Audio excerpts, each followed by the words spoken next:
Pernah nggak sih ngerasa frustrasi banget sama program afiliasi? Rasanya udah keluar banyak modal, kirim-kirim produk, tapi kok hasilnya gitu-gitu aja, malah seringnya boncos. Tenang, Anda nggak sendirian. Dan di sini kita akan bedah tuntas kenapa itu terjadi. Dan yang paling penting, gimana cara benerinnya? Nah, ini dia nih pertanyaan sejuta umat. Udah kirim sampel seabrek, kok pada diem aja ya kreatornya? Kita ngerasa udah invest waktu, tenaga, uang. Hasilnya zong. Rasanya kayak buang-buang duit kan? Gini, kabar baiknya adalah masalahnya seringkali bukan di kreatornya, tapi ada di cara pandang kita yang keliru. Kesalahan terbesarnya adalah kita cuma lihat dunia afiliasi ini dari kacamata kita sebagai brand. Padahal ada 3 pemain di sini dan masing-masing punya tujuan yang beda banget. Oke, supaya jelas, kita harus pecah dulu ekosistem ini. Ada 3 realitas yang berjalan barengan tapi beda arah. Ada brand, yaitu kita, ada creator, dan ada platform. Kalau kita nggak ngerti cara main ketiganya, ya program kita bakal mandek terus. Coba lihat dari sisi kreator. Harapan kita, mereka bakal loyal sama brand kita, posting terus-terusan, cinta sama produknya. Tapi realitanya buat mereka, ini murni bisnis. Yang penting produknya laku nggak? Bisa ngasilin duit berapa? Gampang nggak bikin kontennya? Mereka itu sales, bukan keluarga. Mungkin ini kedengarannya agak nyelekit ya, tapi ini kebenarannya. Kreator itu nggak dibayar untuk setia sama brand Anda. Mereka dibayar berdasarkan hasil. Loyalitas mereka itu ke angka di rekening, bukan ke logo Anda. Kalau produk lain lebih gampang dijual dan komisinya lebih gede, ya mereka pasti pindah.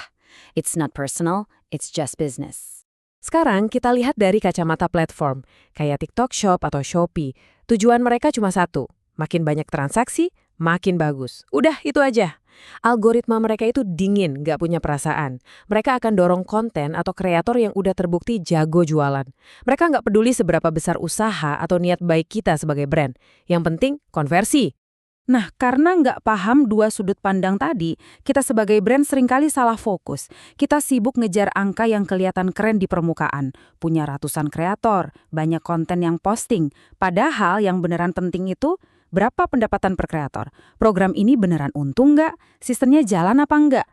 Jadi, karena kesenjangan cara pandang inilah, strategi kita jadi ngaco. Kita jadi sibuk ngejar kuantitas, bukan kualitas. Sekarang, coba kita lihat deh apa yang terjadi kalau kita ubah total fokus kita. Hasilnya bisa beda banget loh.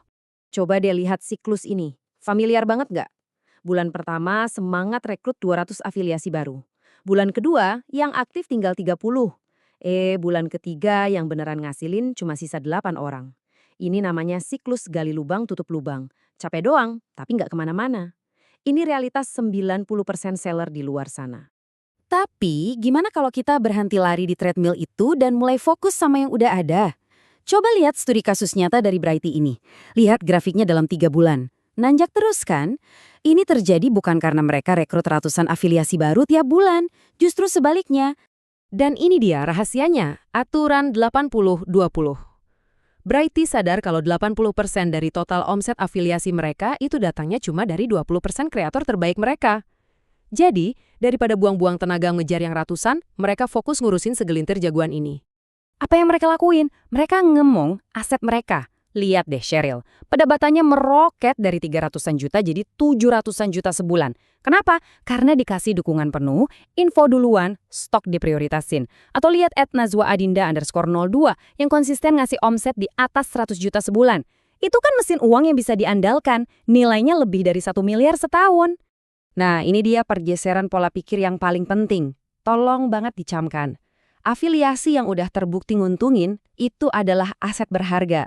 Mereka bukan sekedar angka di laporan Excel yang bisa diganti kapan aja, mereka adalah aset bisnis. Oke, mindsetnya udah dapet kan?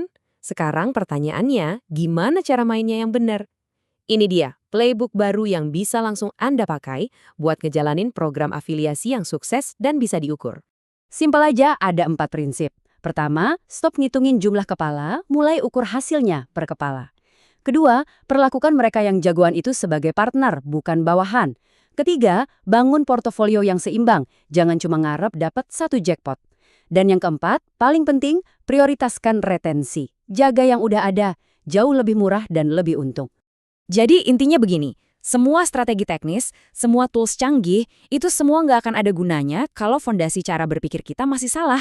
Semuanya berawal dari mindset, menghargai retensi dan memperlakukan afiliasi top kita sebagai aset. Oke, sekarang Anda udah ngerti kenapanya. Pola pikirnya udah di jalur yang benar. Tapi, saya tahu pertanyaan berikutnya pasti, terus cara eksekusinya gimana? Nah, untuk bagaimananya, cara milih produk, ngitung komisi yang menarik, sampai bikin penawaran yang nggak bisa ditolak kreator, itu semua akan kita kupas tuntas di pembahasan berikutnya.